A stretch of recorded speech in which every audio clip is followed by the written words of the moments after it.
Okay, hey, I think we're live. I'm recording. Okay, yeah, and we're recording as well. So thanks for joining, Scott, Stoll, and Roman. Thank you guys for joining us today. We're going to be our panelists to discuss what's new in Flutter. And guys, if you want to go ahead and get started, and if you want to introduce yourselves any further, feel free to do so. Sure. Roman? Can you guys hear me? Awesome. Hi, my name is Roman Jaquez. I am a Flutter GDE. I am also a software engineer at Philips Health Systems. We're going to be discussing what's new in Flutter. I'm so honored to be here sharing the stage with none other than Scott Stoll. Scott? Oh, no. I am Scott Stoll. I am one of probably a dozen different people who helped start the Flutter community. A lot of people in the English-speaking world have only heard of me because I'm one of the few Americans. But I am far from the only person. It was a team effort, literally all over the world.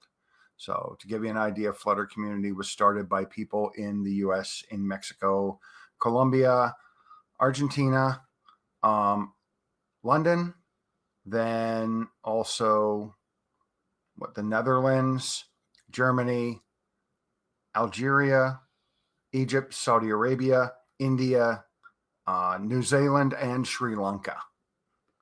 So yeah, I'm not exactly the OG. I might be an OG, but it's a big club. Oh, and I almost forgot Czech Republic now because Philip counts.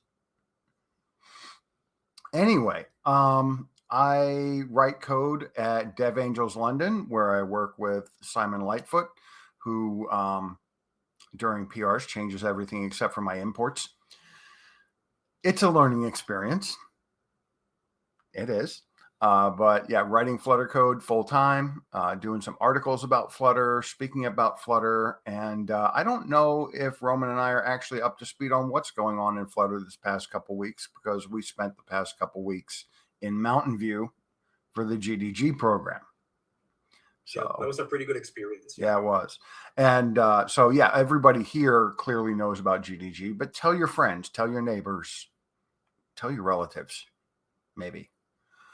But yeah, a lot of people don't know about the programs and how much they have to offer people. So yeah, the programs are getting restarted. Let's definitely help build them here. So what's new in Flutter? One of the funny ones, I got notifications, I think it was for 0.6 and 0.7 being released, and I got the notifications about 5 minutes apart. So it reminded me of Alpha when you had to update at lunch. That's how busy the team has been. Oh, man. Pushing updates. So that's, again, one of the reasons why you definitely want to be in a framework like this, because they constantly push new updates and upgrades. Extremely active. And performance fixes and all of that. Yep. There's, I think they're on 8 or 9 right now. I think 8 was the last one I saw, but whew. Yeah, it's getting crazy. There is all kinds of stuff going on. I've got to double check again the docs to see what has changed. But one of the cool things, go ahead. While you check that, one of the cool things that I've seen coming out of Flutter, like as of the very latest release, is the improvements on the Go Router package, the one for performing navigations. A lot of people, again, we need to, you and I, Scott, we've been, demystifying the use of, let's say, Flutter in the community, especially on the web. So a lot of folks have shown concerns about like how to jump on Flutter web and why, like if it gives them a reason. So we have to be objective about what Flutter is good for and what is not good for, especially on the web. Yes. They're still making strides. It's still getting mature. But now with the updated package on the Go Router, you can have deep linking on the web, and that was something that a lot of people were complaining about.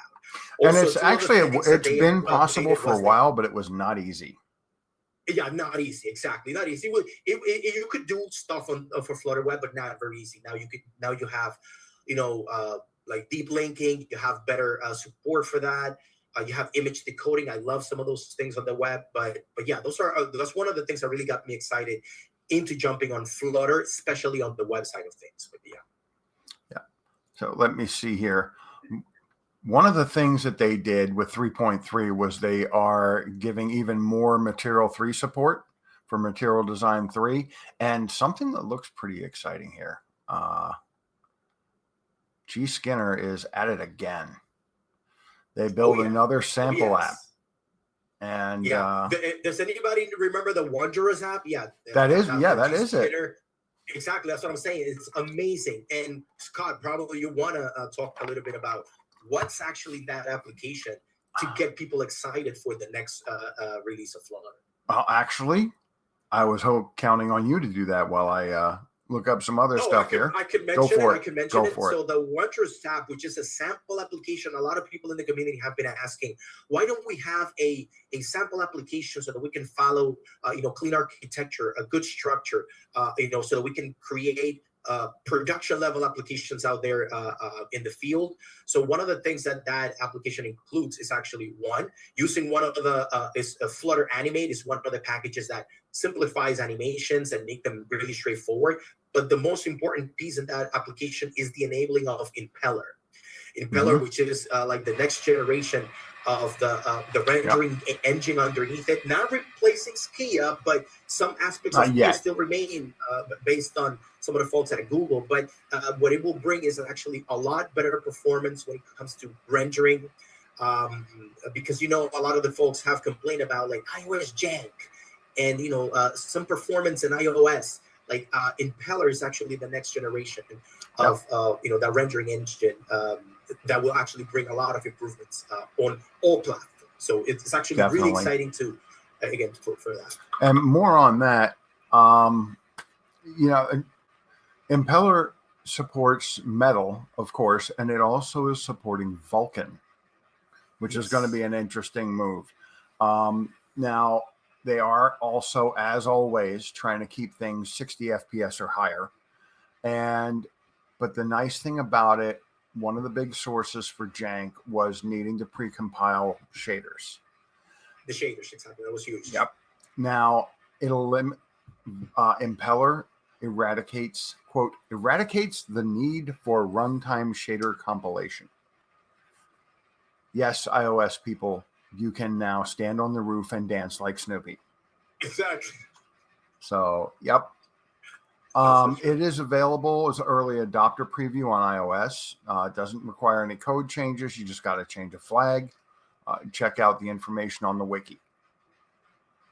Now, early adopters should switch to the master channel, which I can tell you changes fast and can be buggy. That's why it's the master channel. It's for experiments. Don't complain if things crash on master. They're supposed to crash on master so that you can catch those bugs before moving them on to beta and then dev and then stable. So yeah, things are supposed to explode on master. That's half the fun. Definitely. How about there's a couple of improvements also on the dev tools. Like for some of us who use several like state management strategies, I know I'm in some shaky territory here. I know a lot of people are like, yeah, what's the best state management to use? Again, we're not going to get into that debate, otherwise we're going to take the whole hour. But there have been great improvements on the Flutter development tools. I just wanted to mention one of them.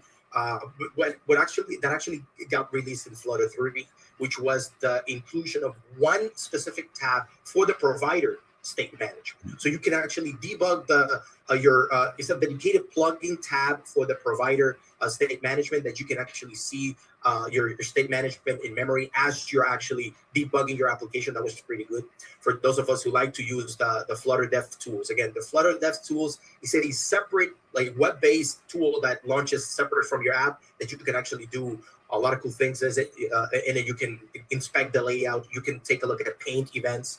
You can take a look at build events. You can do a lot of debugging in there. But adding like the provider as a separate tab so that you can manage the state of your application state in there. That was pretty good. Cool. I'm taking a look at some of the, well, actually, let's back up a second here before I do this one.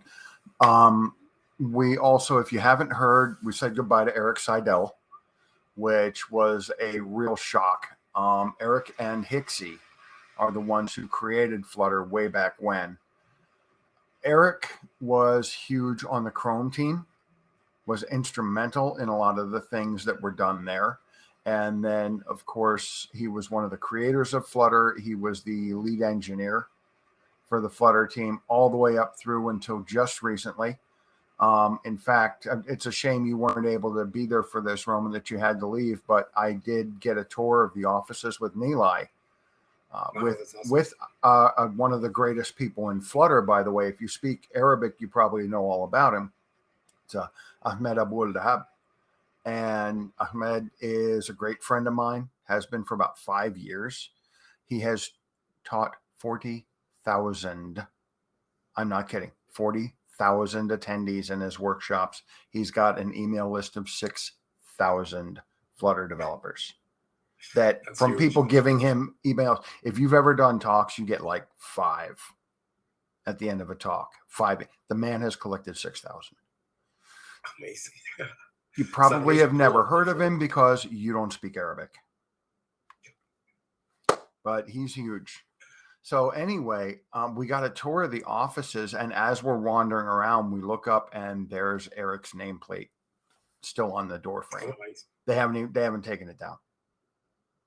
They should have a statue of him outside, just the same way that we have the Android statue. Android, yeah, exactly. Don't make one of Dash. Make one of Eric. No, don't make one of Dash. Make one of him. Correct. It's pretty good. I see also like a couple other improvements. Oh, there it is. That's one of the big ones, actually. Yeah, that's a big one. This is a small one. There you go. So, yep. Scott, how big are you on, for example, as one of the new things that introduced in Flutter 3, in Flutter 3.3 is actually, for example, like global selection, like you can highlight a bunch of things on Flutter Web, or how about like the introduction of like you can do handwriting input. Have you ever I have not tried that one. No, it's and we haven't had a call for that for our clients Flutter Web app. I spent a whole lot of time with Flutter Web, and sometimes I wish I hadn't. A lot of those things are now fixed. I mean, let's face it. We are using a bleeding edge system. That is true. We're on the tip of the spear. You know what? The tip of the spear means bugs people haven't found yet. Suck it up and deal with it. Either that or go use an old system that has had Band-Aids put on it for the last 10 years. I'm sure you can find one or two.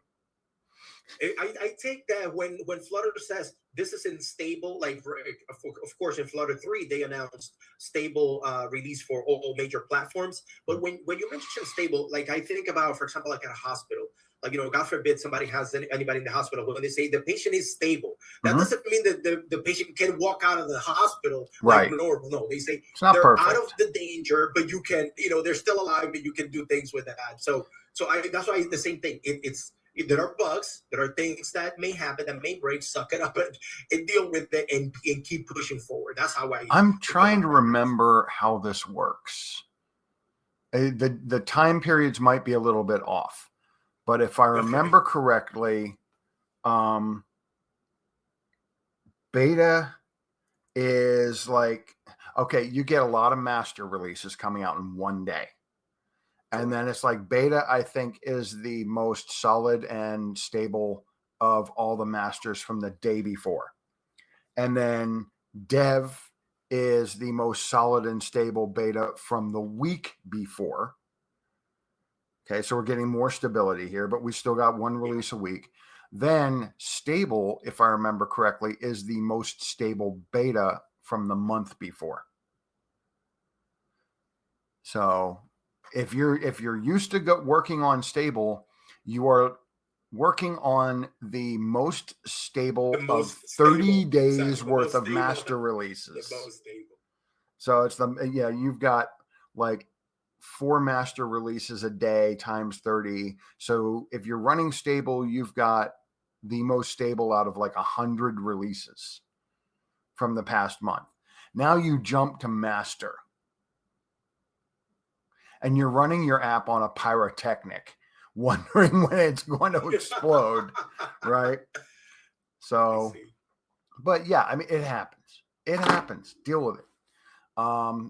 If you're on master and it blows up at 2 o'clock, update at 3 o'clock, you'll be fine. That's exactly how I do.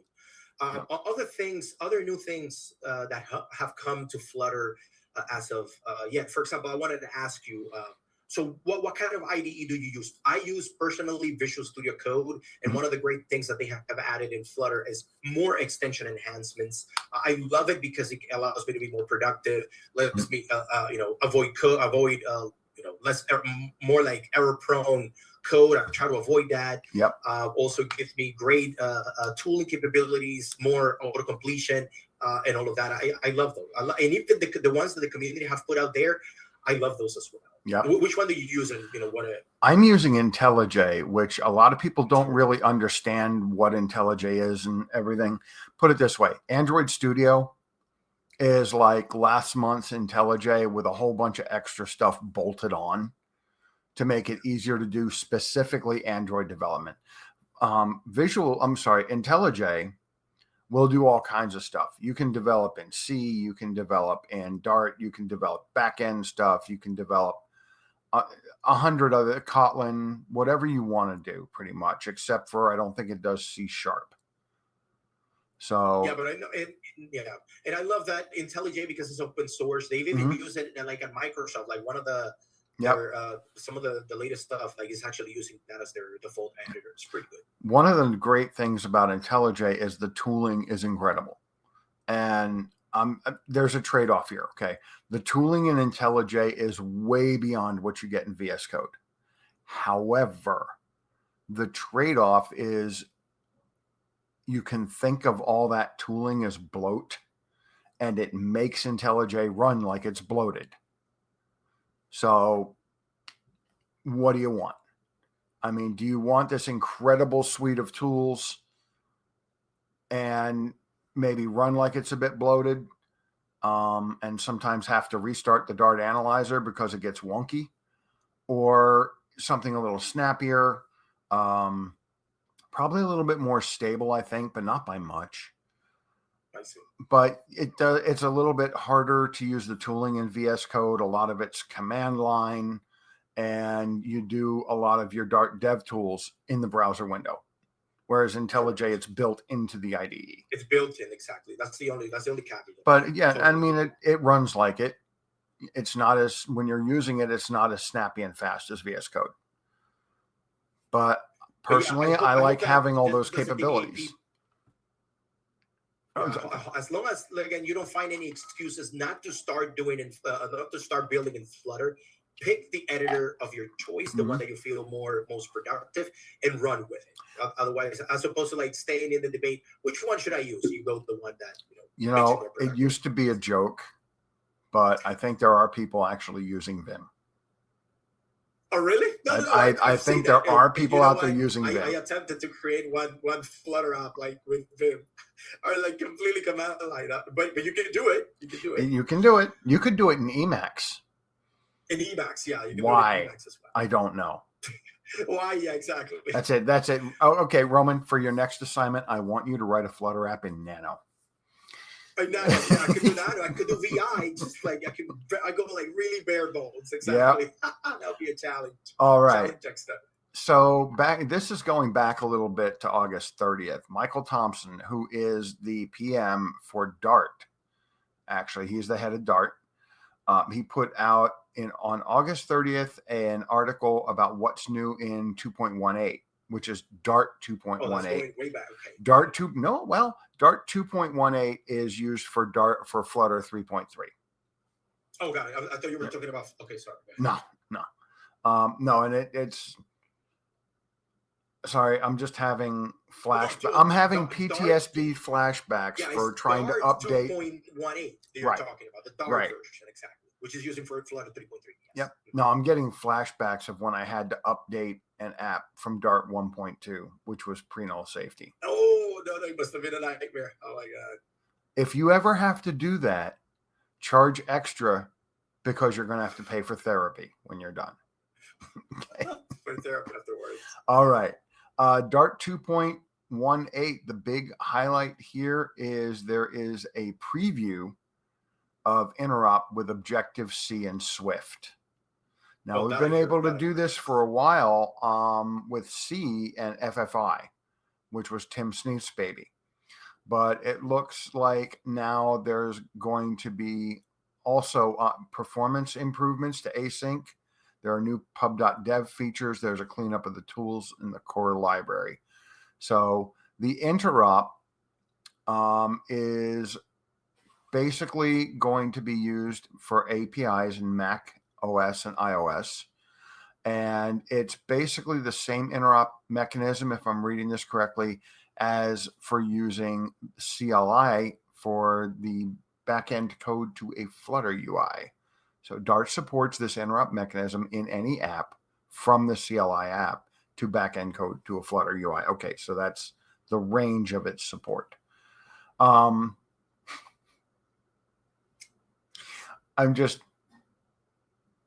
They put up an example here. Their Dart API wrapper generation tool is FFI Gen from FFI.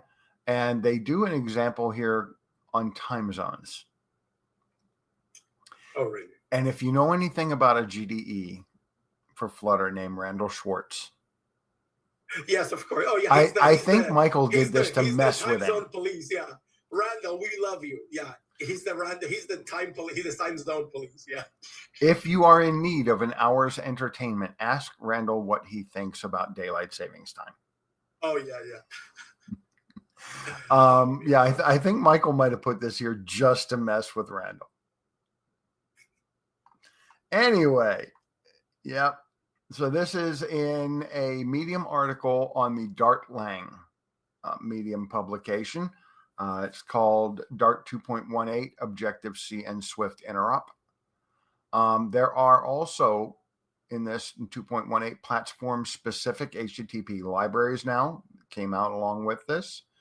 Apple's networking library, NSURL session, allows specifying Wi-Fi only networking or that it require a VPN. So they're working at supporting these use cases. They've created a new networking package just for Mac OS and iOS, and it's called Cupertino HTTP. This is going to build on the new Objective-C interop, and it's using a lot of API wrappers that were generated from Apple's networking API in Foundation. So again, there's another example here. I think they were nice to Randall and didn't make it a time zone one.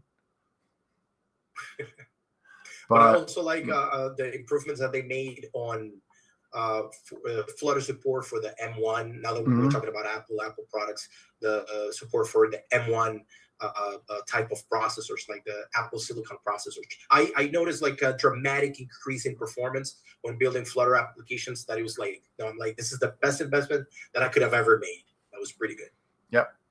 So, okay, there is improved type inference, and they're using a fold method. They're using fold as an example of that, and the fold method is really cool for when you want to take a collection of elements and just cram it down to a single value. The way that they used to do it in 2.17 was returning an error. The type inference has been improved to be able to take care of that now. And again, if you don't know, let the compiler figure things out if you can. That's what it's for. In other words, if you are doing an integer, you put var myint equals 5. Exactly. But that's going to be an integer. If you want it to be a double, use 5.0. Then that'll make it a double. Yet, when you're using lists or maps or sets, No, you definitely want to define the you type got to of define that first. on the right. On the right. When you define Excuse me. say, a list of, like kind of like using generics, you define the type of that list. Also, other things about Dart that I loved about it was the name arguments. I remember that they introduced that. Remember the name arguments? You were forced to have them in one particular order. Now you can just put them anywhere in the argument list. They would have to go at the end. Wow, that was a go long time wherever ago. it reads best. I like that. It was a little annoying.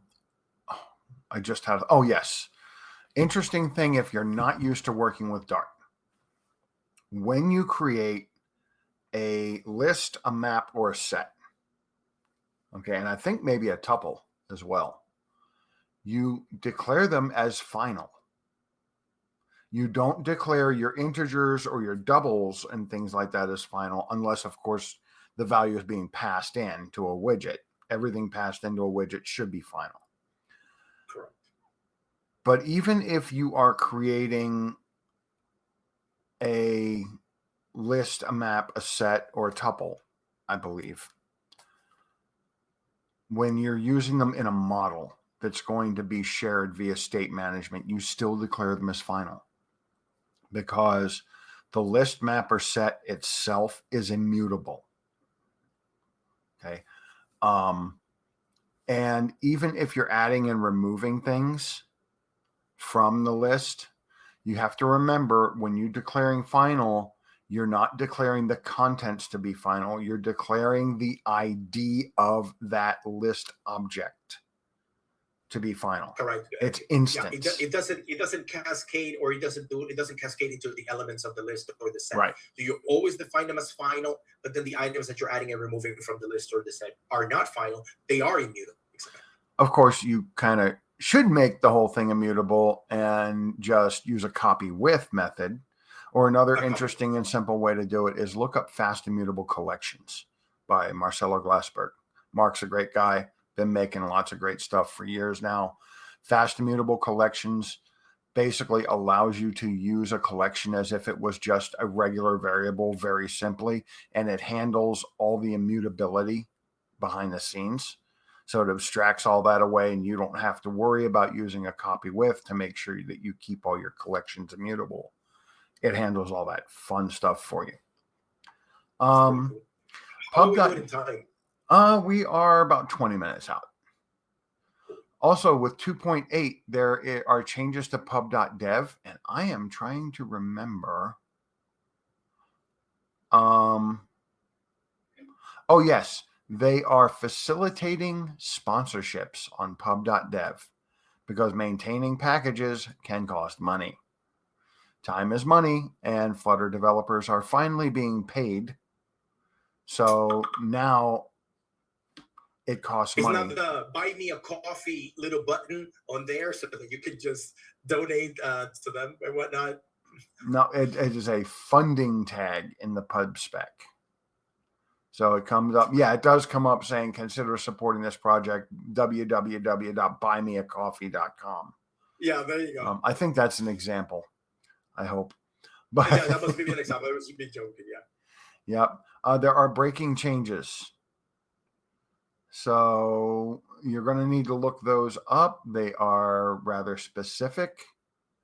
Things like mixins of classes that don't extend object can't be used. The behavior was never intended. Okay.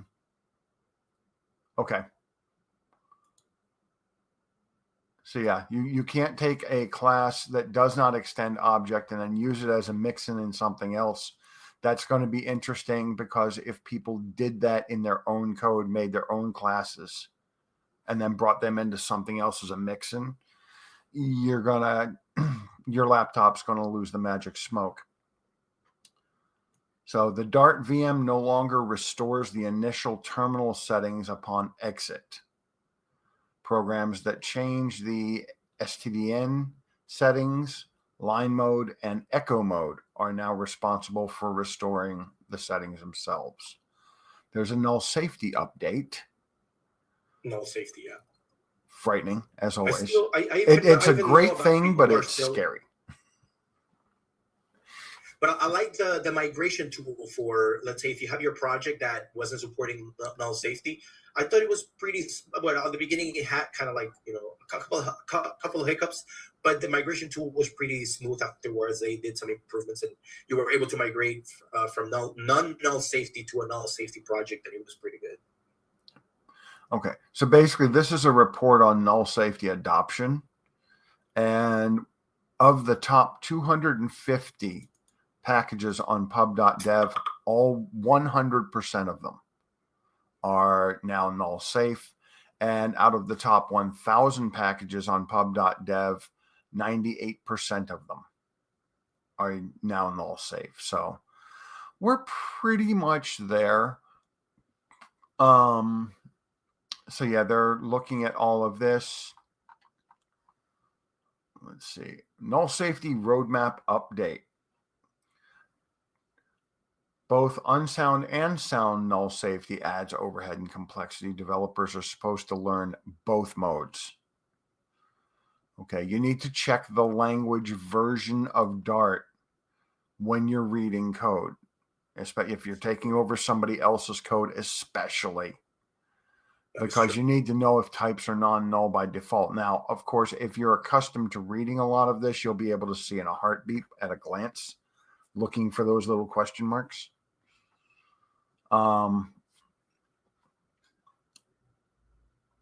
They are transitioning to get rid of non-null safe support and unsound null safe support. So they're looking at a tentative schedule of this. Mid-2023, you're only going to be using sound null safety, and there won't be support for any of the others. So that means discontinuing support for Dart 2.11 and earlier.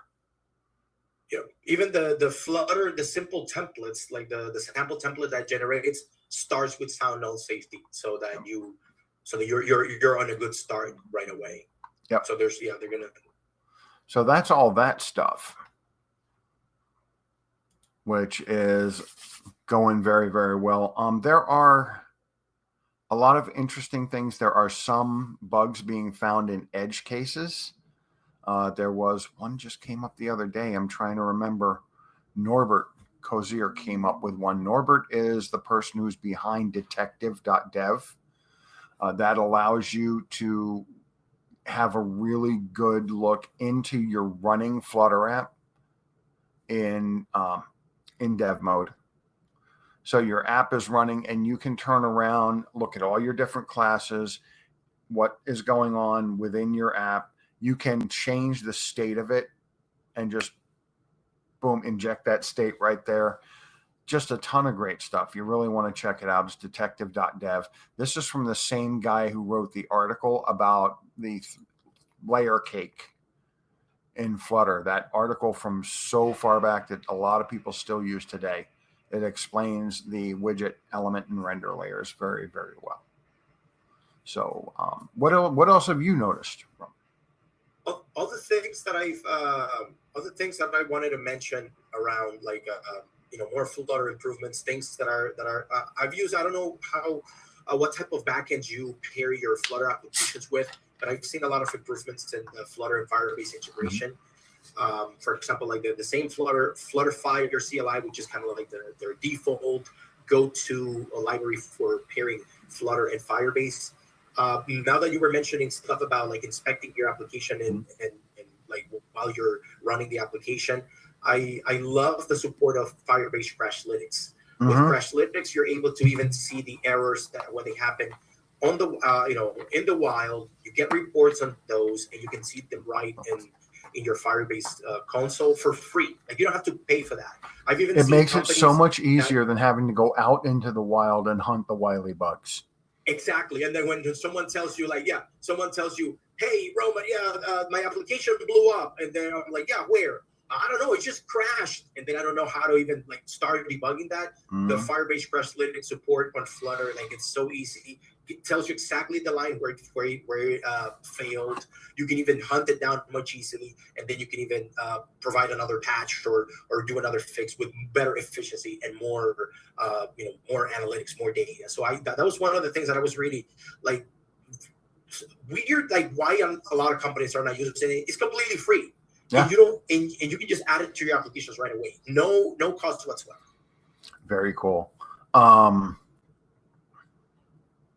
was thinking, keep your eyes open for a potential replacement for Twitter coming up, for at least for Flutter people. Oh my god! I don't. The problem is, hearing in the community? Well, you're not really hearing anything yet because it's not announced, and here's the reason it's not announced. Here's the real reason it's not announced. Okay, imagine we hook this thing up to GCP, right? We've got it all set up in the cloud. We put it out on Twitter what it is, and imagine what happens to the bill coming from Google Cloud. Okay, when like 500,000 Flutter users hit this thing. It's like, isn't this an opportunity for someone to jump on and say, well, we have to create like a replacement of Twitter, build it in Flutter, but supported by the GCP, but then it will be like you say. Let's just say there are a lot of Mastodon instances out there. And a lot of Mastodon instances, yeah, definitely. There might be one in the works, maybe. I'm pretty sure. Possibly. But like I said, if it was created in Flutter. Oh, you could make the client app in Flutter easily, yeah. Definitely. Right now it's just, of course, being tested with the usual stuff Mastodon usually uses, but their app and their website.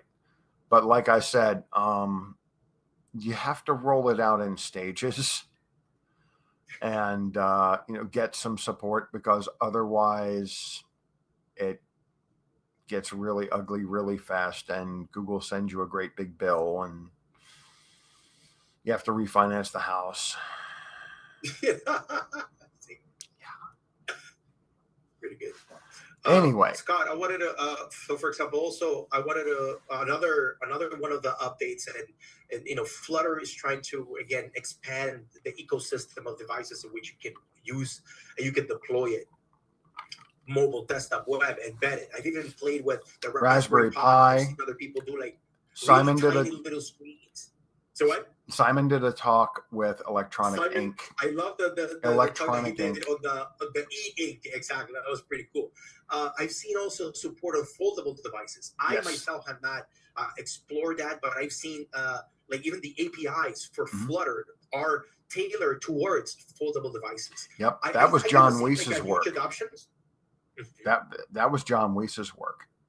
Yes, John Weiss at Microsoft is also a big member of the Flutter community, and the Microsoft Duo was in development. Well, Surface Duo, well, no, not the Surface Duo, the foldable phone. The fold. They're also calling that the Duo.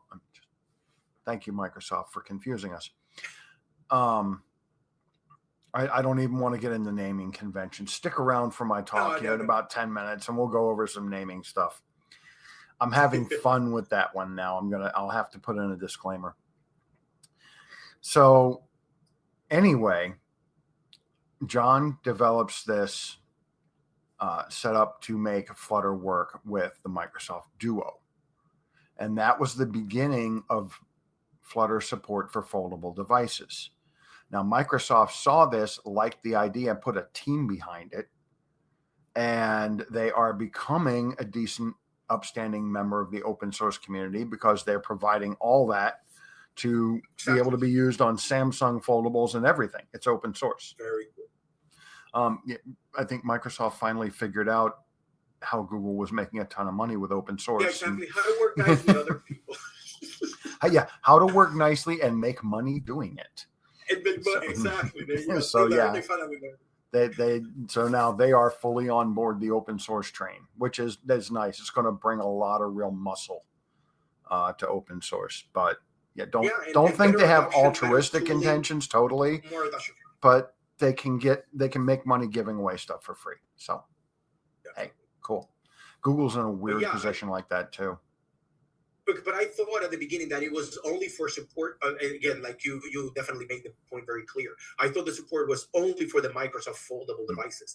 But when you see the API, it's actually for other foldable devices. Yep. Samsung and other players can come in, and then that's why we will see a greater adoption of Flutter development on these type of devices. Thanks to the work that they put in there. So see, and thank that's you, Microsoft. what a lot of people don't realize is Flutter is actually being run as a genuine open source project, meaning that contributions come from everywhere. Now, Flutter started as a Google project. Eric Seidel and Hixie put it together. Hixie is still the tech lead on the whole thing. He is still the ultimate gatekeeper of what gets merged and what doesn't. So, as it should be. I mean, it's their project. Eric left Google, actually. He had a fantastic career at Google, and it's just one of those. Basically, he ran out of things to accomplish. He was one of the big people behind Chrome, did incredible things with Chrome, helped Flutter become really big.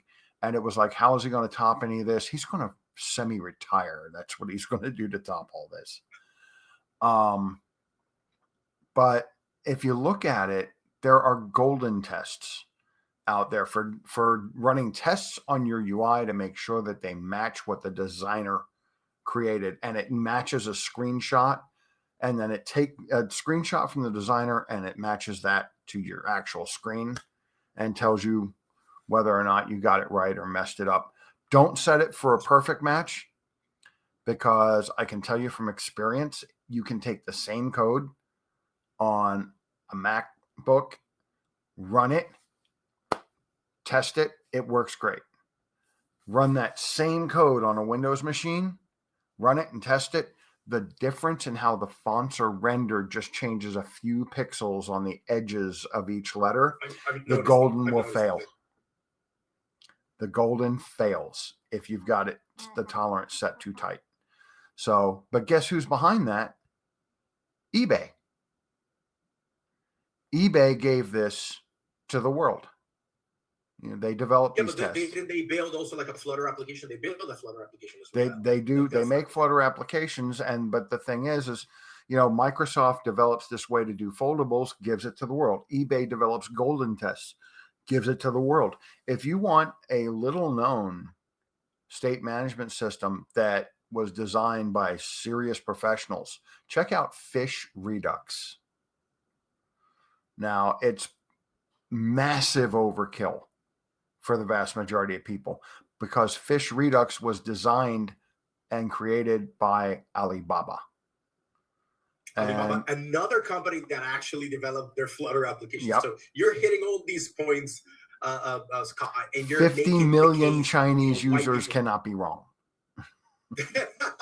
50 million people using the Alibaba app, and the Alibaba app's catalog is written in Flutter. So, yeah. Alibaba, they really know what they're doing there from the very beginning. And so many of these big companies are creating packages and putting them on pub.dev. So keep in mind, the stuff that you get on pub.dev might not have been made by some person in their basement. A lot of this stuff is coming from actual full-time engineering teams who were paid full salaries in order to develop these packages. And then the companies just put them out there as open source. In part, I also like to check on the packages. I like to look at the scores, their popularity, and their adoption. But whether also like they support null safety, and whether they do have like really good scores. I love going through those scores every time I pick a package. One caveat: ignore the stars. Yes, because exactly. That's one of the things that I don't. I ignore the stars. Yes, there are a couple of packages out there. One in particular that jumps up and down saying, "We've got all these stars." Yeah, that's because a beginner will use it. They'll start it 2 days after starting to use it. Of course. 10 days later, they're like, "Well, I need something a little bit less beginnerish." So, and then they move on. Or maybe a month later, they realize it doesn't fit their needs, or that it's not performing the way that they need performance because there's so much going on. Basically, some of these packages will take the basic normal functions that are done in Flutter. And I don't mean methods. I mean just ways of doing things as far as functions. And they will abstract them away to make them super, super easy for someone who's never coded. Well, that's great. But the way that they've done it is not performant. Bad code, really.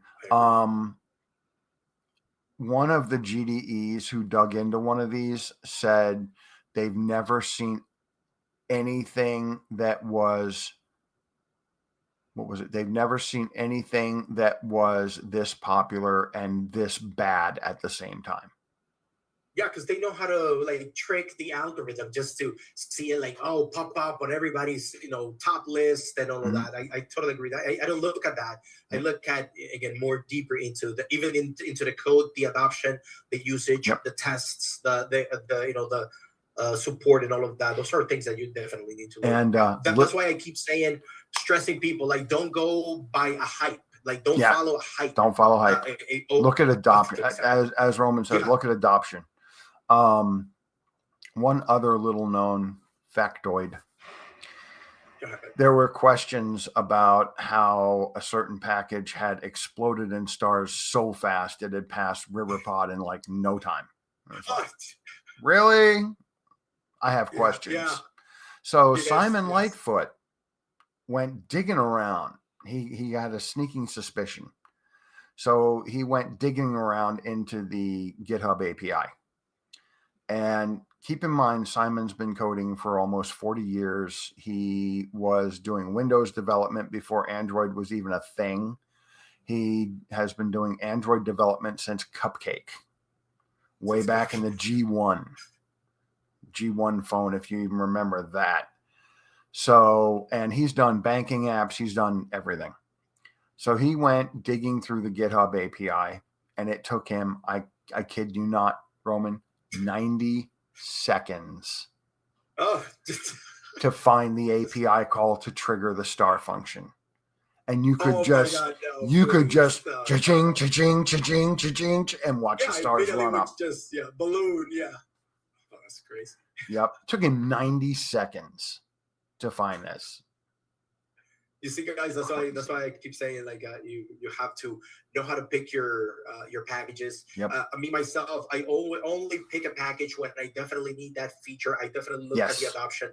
But sometimes when I need to when I see that it's simple enough that I don't need a package, sometimes I even build it myself. Not to tell everybody to go and reinvent the wheel, but sometimes it's even fun to tinker with things, see how things work, and you can even make your own packages as well. So that's a way for people to contribute back to the Flutter community. Now, here's the thing, though. Okay, the next person who tries to top RiverPod, or provider or whatever.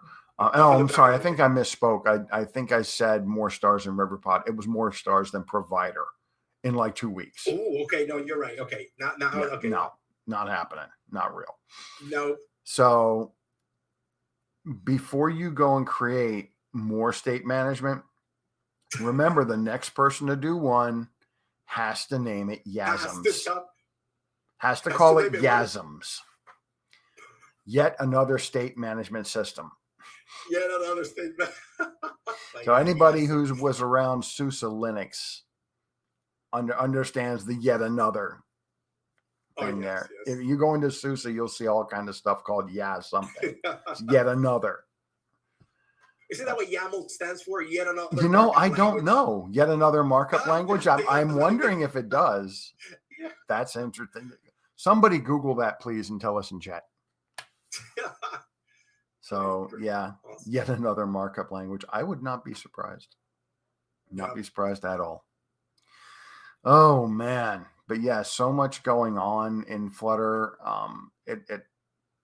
It's just crazy. And one other thing, though, please, people, please don't make websites in Flutter. Make web apps in Flutter. Correct. Flutter is not for your web. How do I do SEO in Flutter? You don't. No. You know, how do I get search engines to index my Flutter? Well, you can do that with a web app. There are ways, and there are cheats around it. You could do SEO with Flutter. It's not even really a cheat. It's you need to use your normal text like you would do any normal text for any other website. But also one thing that really helps is use your semantics tags, because the rendering, the spiders do pick up on those, on the accessibility semantics tags. But other than that, really, just don't. You're going to kill your performance. If you have a multi-page site, even a site that's only got 3 pages can take 6 seconds to load. A 6-second load time destroys your SEO. Oh yeah, just kills you. And also something for people to also be aware of is the 2 type of rendering pipelines that you have in the web. You have the HTML renderer and the Canvas kit. Yep. So if you want to go for more performance, for example, like you just mentioned, Scott, I like to build Flutter web apps that are highly engaging, highly interactive, single page web applications, and then I use the Canvas kit. Maybe not even a full page. Exactly. An embed. Yeah, correct. And then, but if you want to go for more performance and more like a lightweight type of Flutter web application, then you can do the HTML renderer. Yep. So you see, there are so many things that you can do to alleviate the the hit that you get, the performance hit. But like you just said, Scott, don't use Flutter.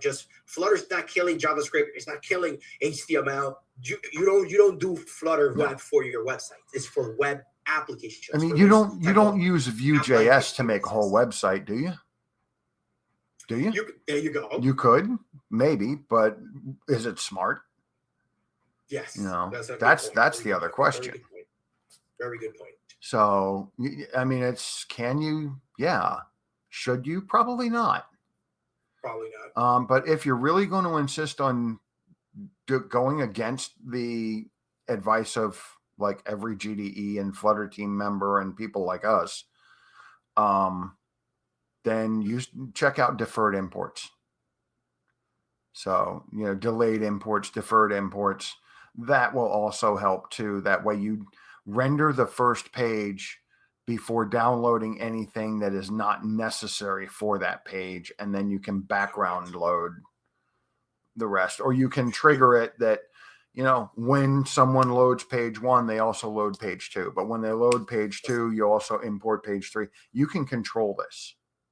Yeah, you can definitely tap and intercept the DOM API. You can show like a little nicely like a loading screen or something. It's all about perception, and then you wait until your application loads, then you can proceed. But yeah, there are so many ways to overcome that, and I'm glad. Or you can do it the smart way, and just write the web app in Flutter, and There you go. See, that's another way to do it. Perfect. Yep. How are we doing in time? I think we're a little over time, but the thing is I have an hour to do a talk that was designed for 40 minutes. So if you're here for the if you're here for the multi-child layout algorithm talk, don't worry. We're here. It was designed for 40 minutes, and I've got an hour to kill. So we're just kind of chit-chatting at this point. Oh, awesome. Man. But yeah, I guess actually we should probably get going on that. But hey, so Roman, it's been great. In great hands. Hang on. See you guys later. Hang on. Oh, go ahead. See, you might think I'm a little bit busy because I'm doing this panel and then a talk right away. There's somebody else on the screen who's doing 2 more talks today. What are those talks? I'll see you guys later. What are you doing? Tell everybody. What are you doing?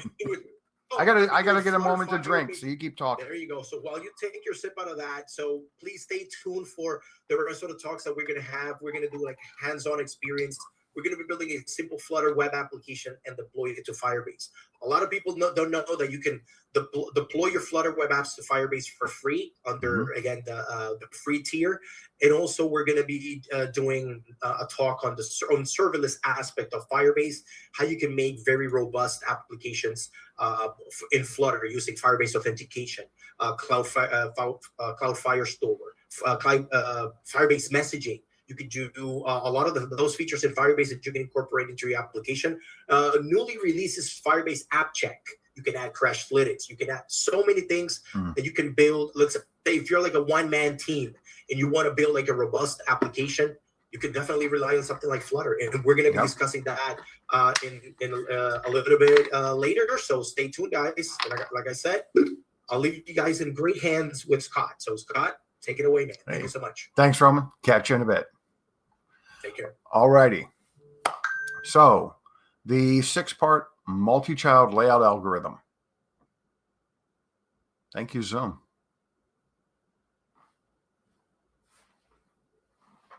Yeah, very cool. Looks almost like a little slit that I can look through, doesn't it? So why don't we fix that? There you go. That's probably going to work a bit better. So the 6-part multi-child layout algorithm sounds really complicated, is pretty complicated, but that's why we're going to walk through it. But first, something really cool and rather important. Is that not the coolest picture of Jupiter you have ever seen?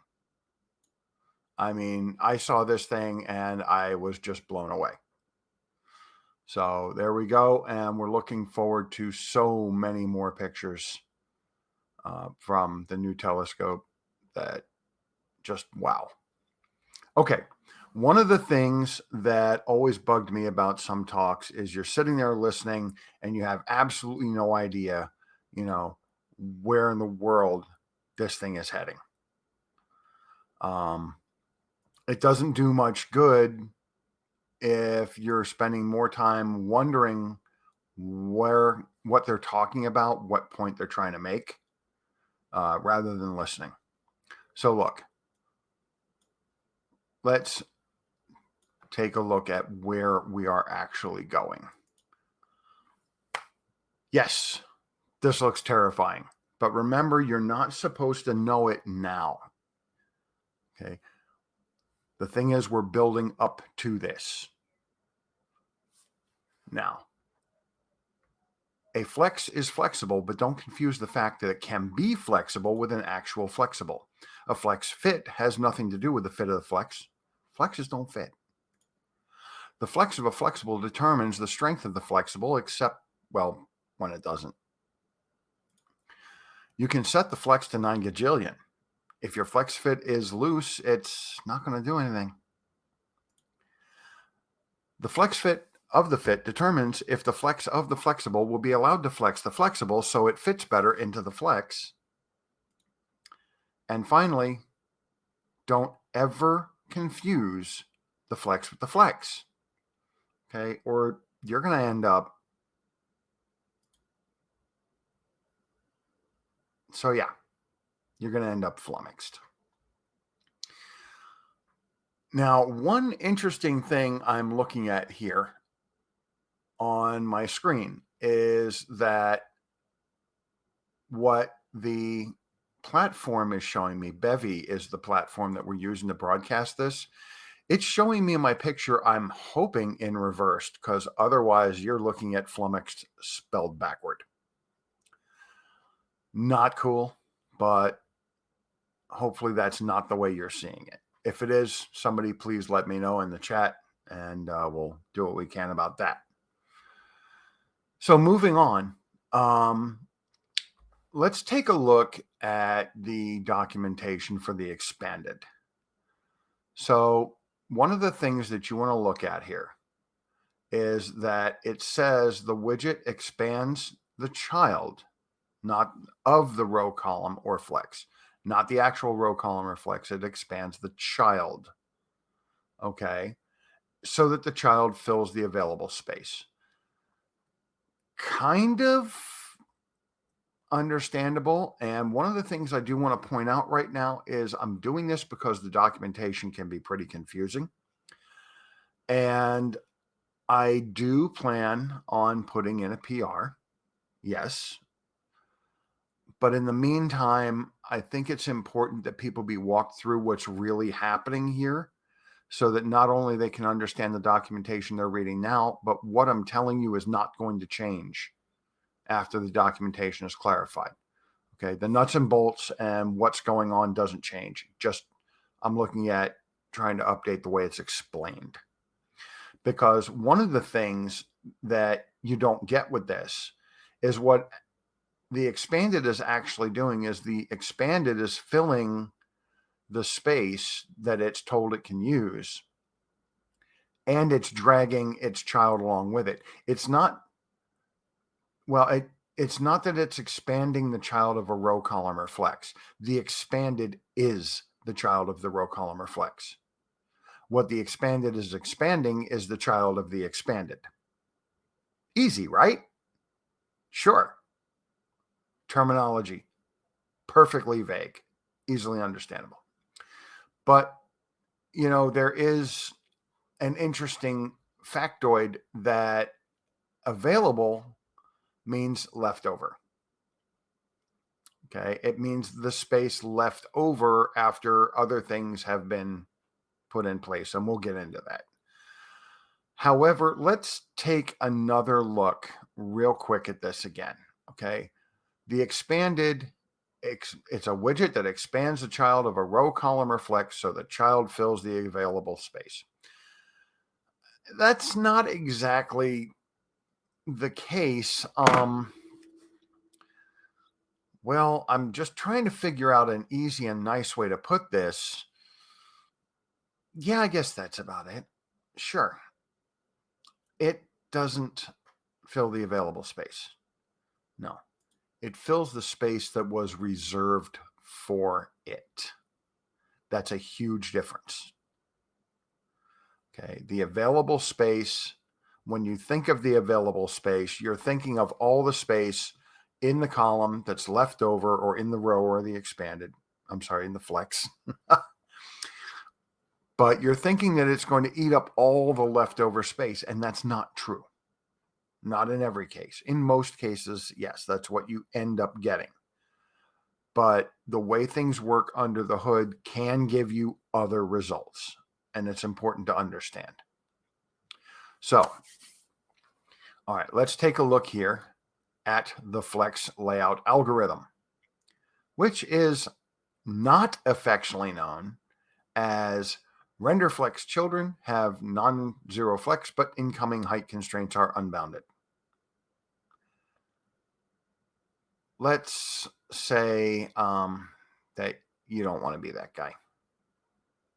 You just, no. We've all been that guy at some point. We don't want to be there again.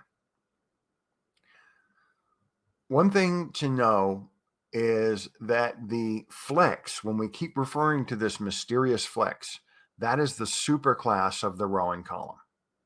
Rows and columns are flexes. And all they really are is a flex with the direction hard-coded. A column has the direction hard-coded to vertical. Row has it hard-coded to horizontal, but they're both actually flexes. Now, the reason that you get this render flex error is because your code looks just fine when you write it. There's no problem with the row or column. Then, when the app is running, the render layer uses the equivalent render object, which is called the render flex.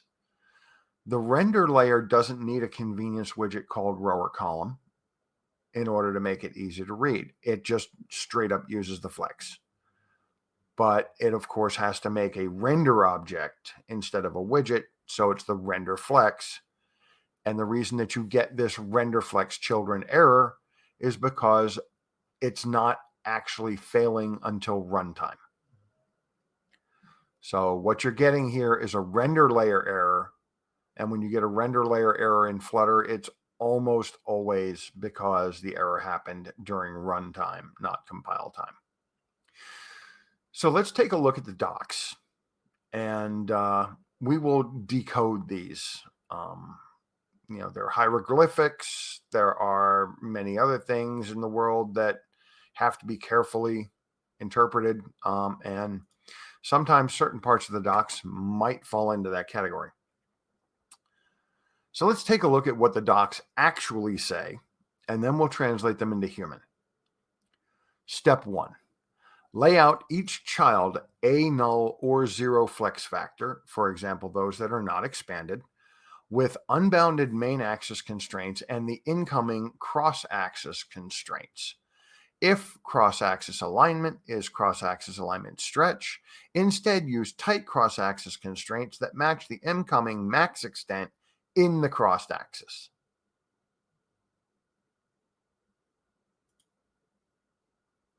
Yeah.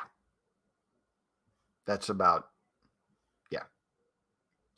Okay, look. What we do here is first we're going to lay out all the children that either don't have a flex parameter or a flex parameter that is set to 0. What this really means is lay out all the children that are not flexibles or expanded. And an expanded is just a type of flexible. So basically, anything that's not a flexible, lay it out first. Also, you could lay out any flexibles that have a 0 flex factor or flex parameter is what that actually means. The trick, though, is I've never in my life seen anyone use a flex with a 0 flex factor. It doesn't make any sense. All that's going to do then is reserve only the amount of space for its child, I believe. I've never even tried this. So for all I know, it might reserve no space.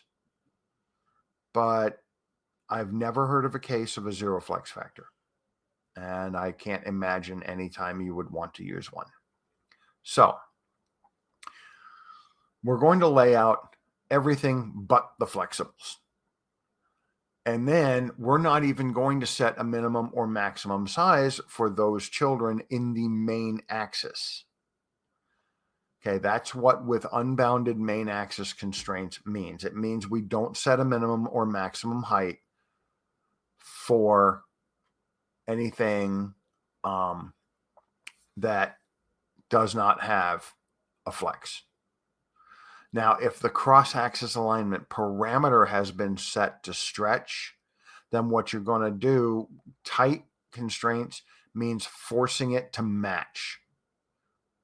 Okay, so basically we're going to make it as big as possible because it's set to stretch. And that is regardless of what size the child wants to be. Keep that in mind. When you're dealing with rows and columns, there are a lot of times it's just going to flat out ignore what size settings you have. It doesn't care. So now, step 2. This is another fun one. Divide the remaining main axis space among the children with non-zero flex factors, for example, those that are expanded, according to their flex factor. For example, a child with a flex factor of 2 will receive twice the amount of main axis space as a child with a flex factor of 1. Let's take a little bit deeper look here. What we're going to do is we are going to reserve the leftover space along the main axis among all the children that, look, all the children that are flexibles. Okay, let's keep this real simple. After we reserve the leftover space, well, I'm sorry, not after, but during the process of, maybe you like some children more than others. Okay, maybe you want to play favorites. How do you do that? Well, you use the flex. Not the flex. The flex. Right. Not this one, that one. So let's say we have 3 different children and their flex factors are 1, 4, and 5. 1 plus 4 plus 5 equals 10. Technically, that's an algorithm, I think. No, actually, no, it's a constant. My bad. So the first child has a flex of 1, and there's a total flex of 10. That means this child's going to get 1 out of 10 of the leftover space reserved for it. 1/10. The next one's going to get a dinner reservation, so to speak, for 4 of 10. So it's going to get 20% of the space. And the last one, of course, is going to get 5. Then what we do is we calculate the actual number of logical pixels, density independent pixels, that will be reserved for each one based on what the final percentage of the leftover space could be. Okay, on what their final share could be. So they get what they could use, not what they are going to use. Moving on. Let's check out step 3. Lay out each of the remaining children with the same cross-axis constraints as in step 1, but instead of using unbounded main axis constraints, use main axis constraints based on the amount of space allocated in step 2. Children with flexible.fit properties that are flexFit.tight are given tight constraints and, for example, forced to fit the allocated space. And children with flexible fit.properties that are flexFit.loose are given loose constraints, for example, not forced to fill the allocated space. Right. Let us ponder this for a bit. We needed time to ponder it. That's why I read it quickly. The big one. Each child's maximum constraint, the limit of size it can be, is set to the calculated number reserved for it in step 2, which means it's the size it could be. Okay. But we need to pay attention to the flex fit. Everything's going to hinge on this. Let's take a look at it. The flex fit enum declaration says that if it is tight, the child is forced to fill the available space.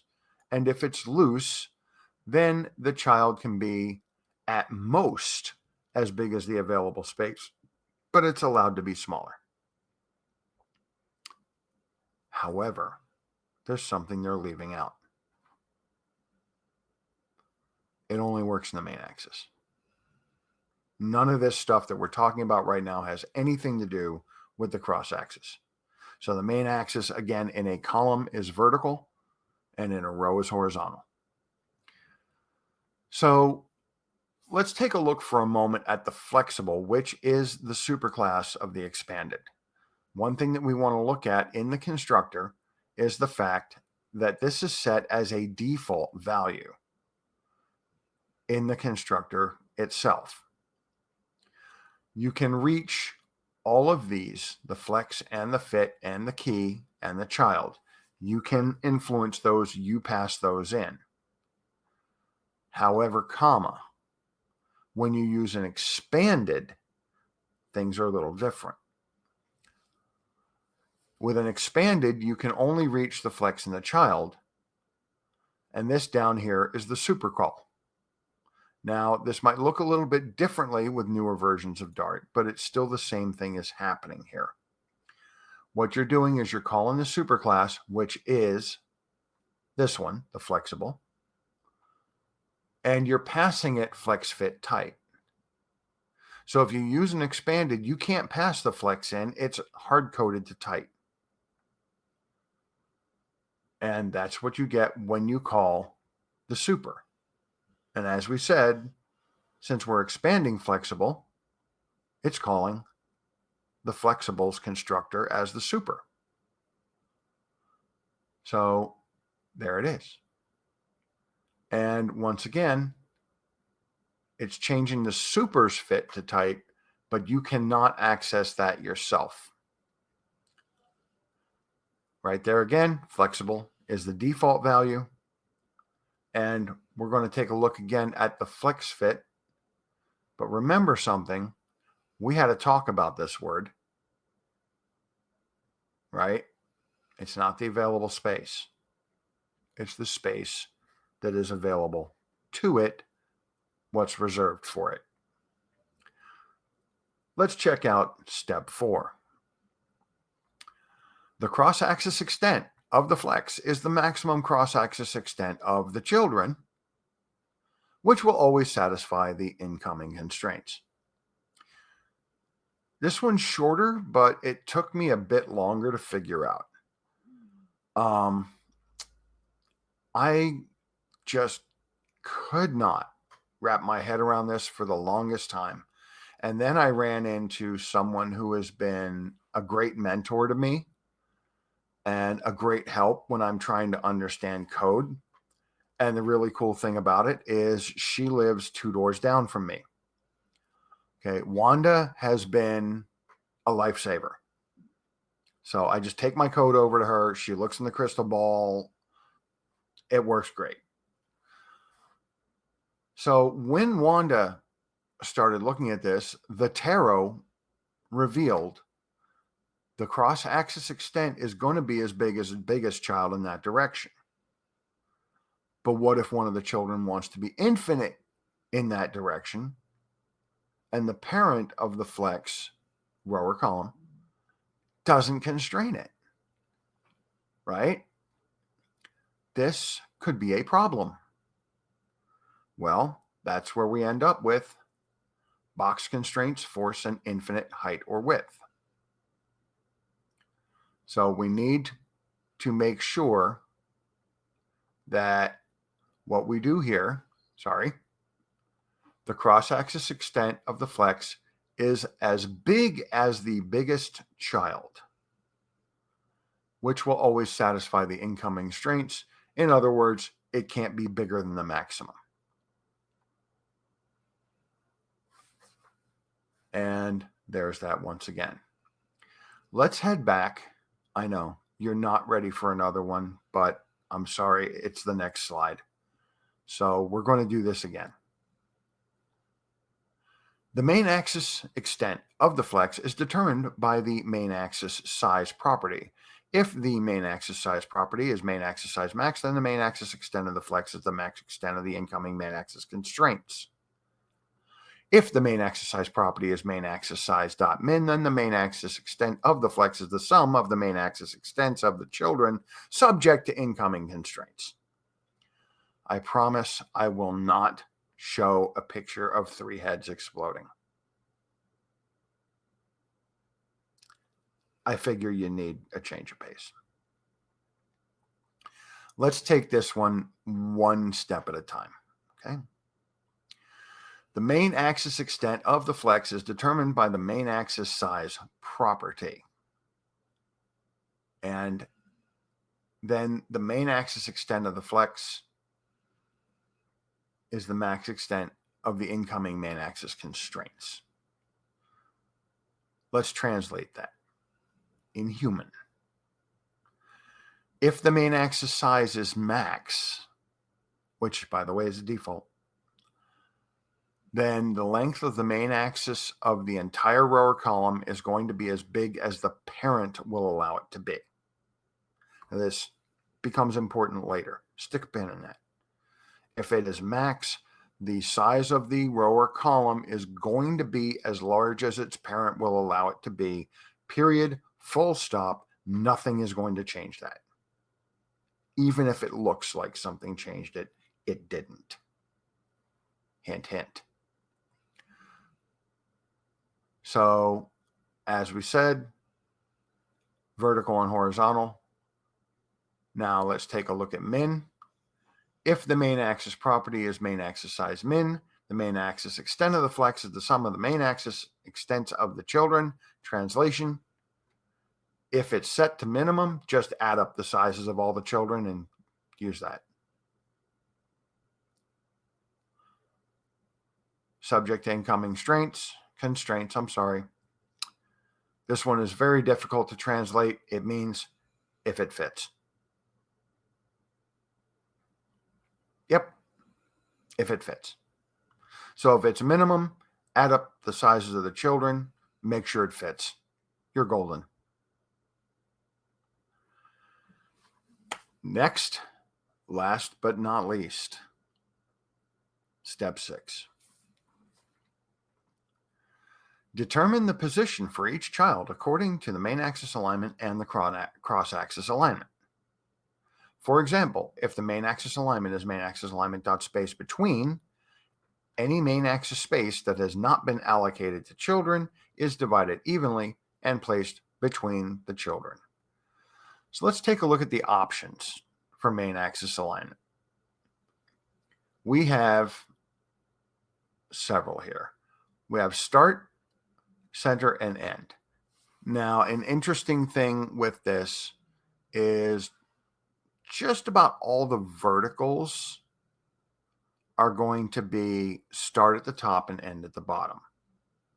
Now, you'll see what I mean about verticals in a moment, but a column is going to be start at the top, center in the center, and end at the bottom. But a row is a different story.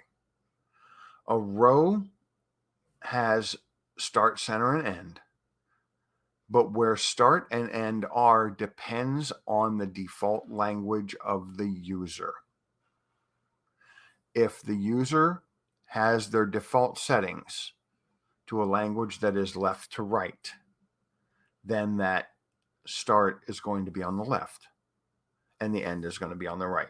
However, if your user is using a language such as Arabic that reads right to left, then your start is on the right and your end is on the left.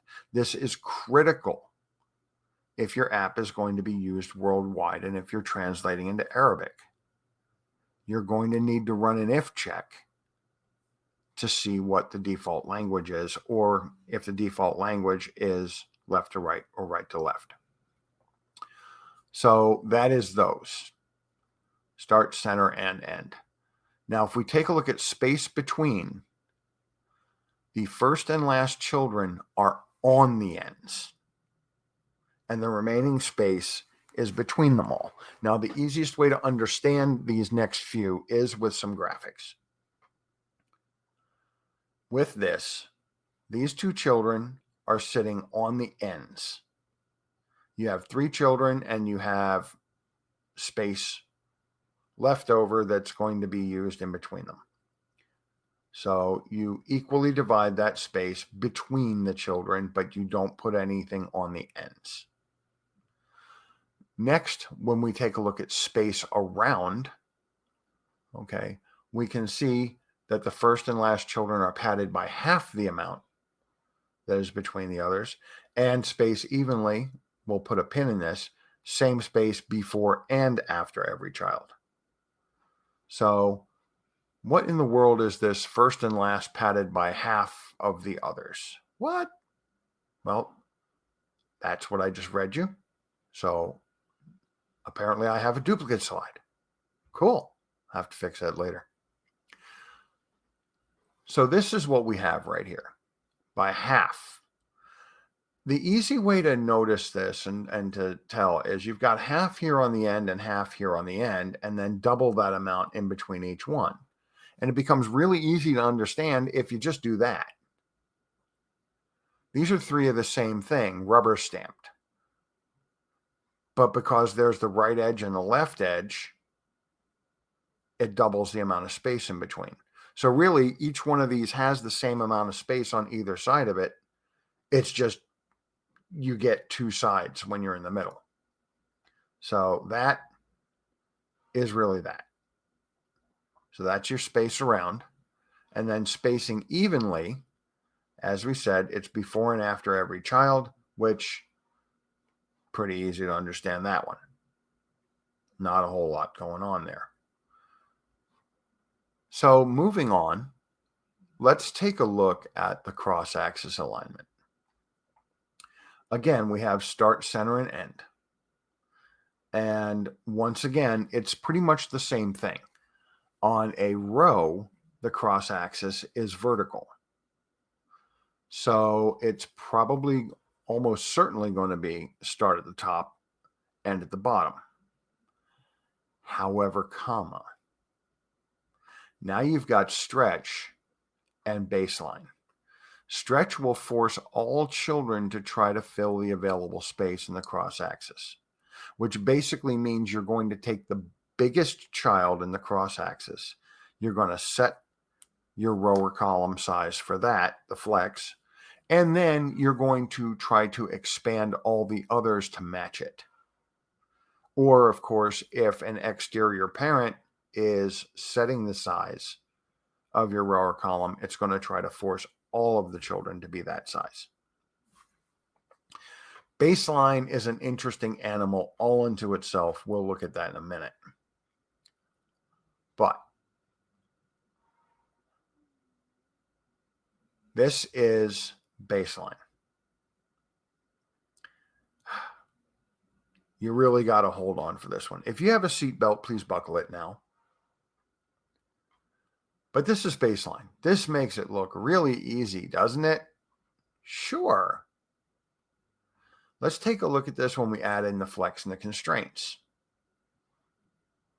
All right. This area here is our flex. Here's our baseline. Here are the minimum and maximum sizes that are passed in from the parent. As you can see, we are well within our min and max. Our baseline is set. Our children are contained in the flexible. The flexible is about the right size for the cross-axis extent. There, it probably should have been closer in this graphic, but you get the idea. And all the other children fit, but because this is not a stretch, they're not being forced to stretch. So there's an interesting twist to this. What if the largest child, what if the largest or the smallest child is smaller than the minimum constraint? The largest child. When did that get in there? What if the largest child is smaller than the minimum constraint? Well, that makes life interesting, because what it will do is it will take that largest child, it will not stretch it, it won't do it. Instead, it's going to make the edge of the largest child and push it towards start, because the minimum is right here. And these are tight constraints, which means the flex has to take up all this space, right? There is absolutely no way around this. It has to take it. The strange thing is it shifts this up, and it shifts the whole baseline up. But here's the interesting thing. You say, what if I don't want that? What if I want all the bottoms to line up? Well, that's what cross-axis alignment end does, right? So why would you have this repeat what cross-axis alignment .end is doing? This is a different capability. I don't know of any use cases for it, but it's out there. You might know something where you want to do this. So again, all the bottoms are lined up, and then everything is shifted so that the largest child touches the start. And again, shift up. Here's your baseline. The baseline does not touch the start anymore. I'm sorry, it touches the end. My goodness. It touches the end. It does not touch the start. Okay. And as some people say, why? Well, if you want to align to the bottom, just use start. One other thing that wasn't pointed out here is that if you use a flexible along with a expanded, and we're going to try something rather dangerous here. I may need to make an adjustment. Yeah, I probably should make an adjustment.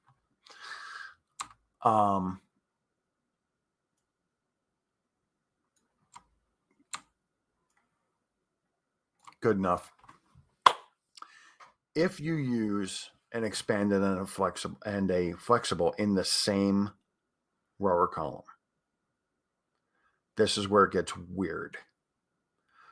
Let's say you have an expanded and a flexible, and both of them have a flex parameter of 5. You could make them both 1. You could make them both 10,000. Doesn't matter. They're even. Okay, they're equal. What's going to happen here is it will reserve the same amount of space for both. So let's say we have a parent that is 900 high. We have a child that is not a flexible, that is 300 high. Okay, so we slap that one in there first. The leftover space is going to be 600. You have an expanded and a flexible with even amounts of flex. They each are going to get half of that, 300. So far, so good.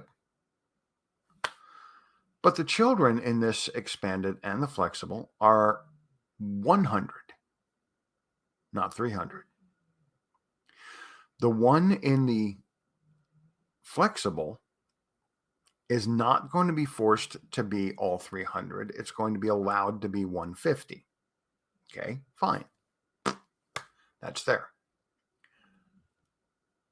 This is where it gets a little weird, because the child of the expanded is going to be forced to be as big as it possibly can. Not based on how much space is now available. It's based on how much space was reserved for that expanded. It gets 300, not 500. So now you have a 300 high fixed height. You have a 100 high in a flexible, and you have a 300 high in the expanded. What's going to happen? First of all, you might have figured the expanded would fill the other two. Not so. The expanded is only filling what's available. I'm sorry, what is reserved for it, not the total amount available.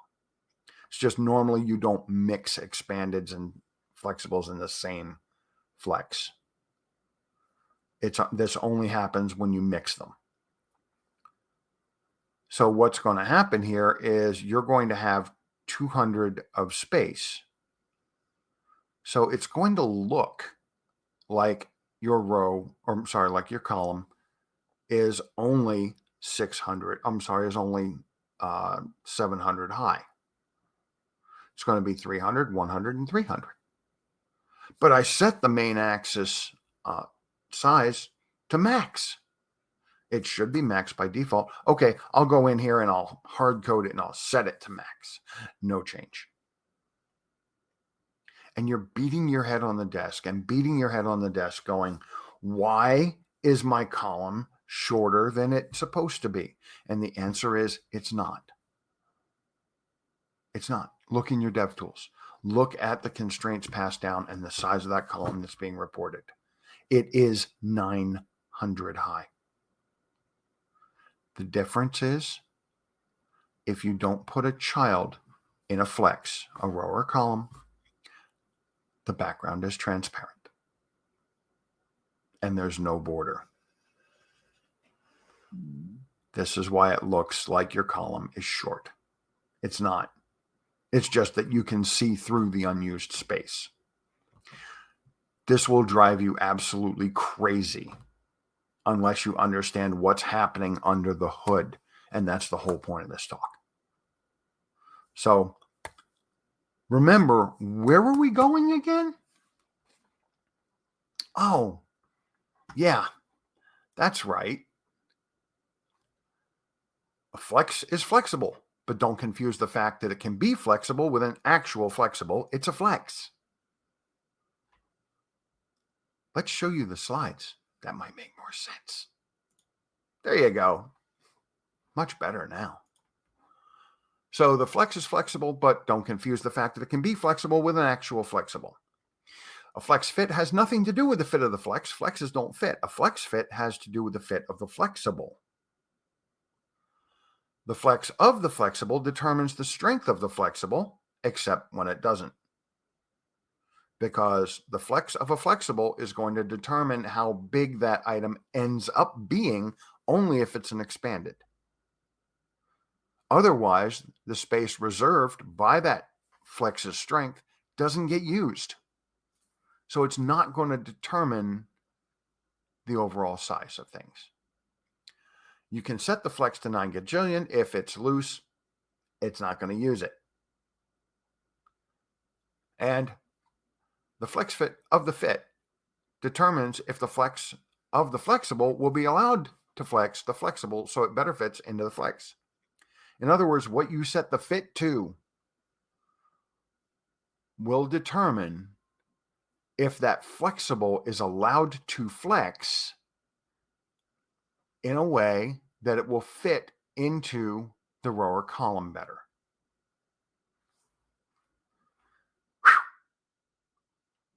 And don't confuse the flex with the flex, or you're going to end up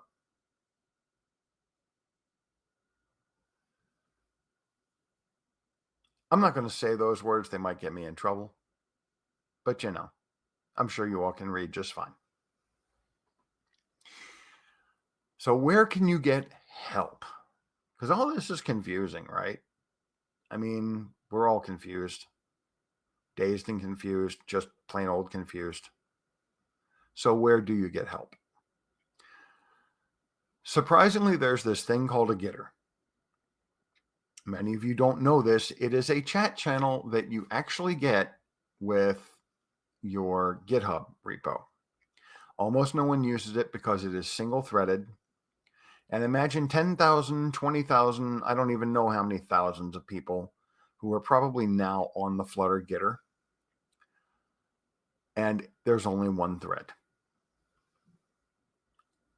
I can't tell you how terrifying that is to try to follow. No, thank you. You can go to the Flutter Dev Google group, which is a great group. It really is. You can find so much there and so many people, including members of the team. Eric Seidel used to be a frequent visitor there, answering questions himself, which, when you can get answers from the lead engineer on the team, that's a great place to be. You can go to Reddit, which is our Flutter Dev, not our Flutter. That's another great one. A lot of community members have been there for quite a while. You can go to Flutter Community Medium. There are, last time I checked, was over 1,200 articles, and that was 6 months ago. We might be over 1,500 now. But articles on just about everything from an incredible array of people. I think every GDE is probably published on there, which is Google Developer Expert, for those of you who might not know. They have Google Developer Experts in various disciplines. Of course, I am referring to the ones in Flutter. There is also the Flutter community page on Facebook. And don't forget, one thing that's not listed here that you can get to from the page on the Flutter website, which is flutter.dev/community. Don't forget to go to the Discord. Those guys have been helping people for ages. Luke Paghetti is one of the main people who've been helping people there for years. On Twitter, it's Flutter. The official account is Flutter Dev. If you want to know cool people to follow, you can check out this loser right here. And every single Wednesday, we do a live stream called Hump Day Q&A. Simon, myself, Randall, and guests sit on a live stream for between 1 and 2 hours every Wednesday, starting at noon Eastern, 9 o'clock Pacific, 5 o'clock London, and I can't remember, is it 6:30 India Standard Time, maybe? But what we do is we're on Flutter Community YouTube live every single week, and we are fielding questions on anything you want to know about in Flutter, which is a very difficult thing. You just normally something like this, I would be opening myself up to questions on the flex and on the algorithm. On Wednesdays, we open ourselves up to any kind of question from anywhere, anything having to do with Flutter, and we field it as best we can. Beginners are very, very welcome. Beginner questions are great. That's part of what we're there for.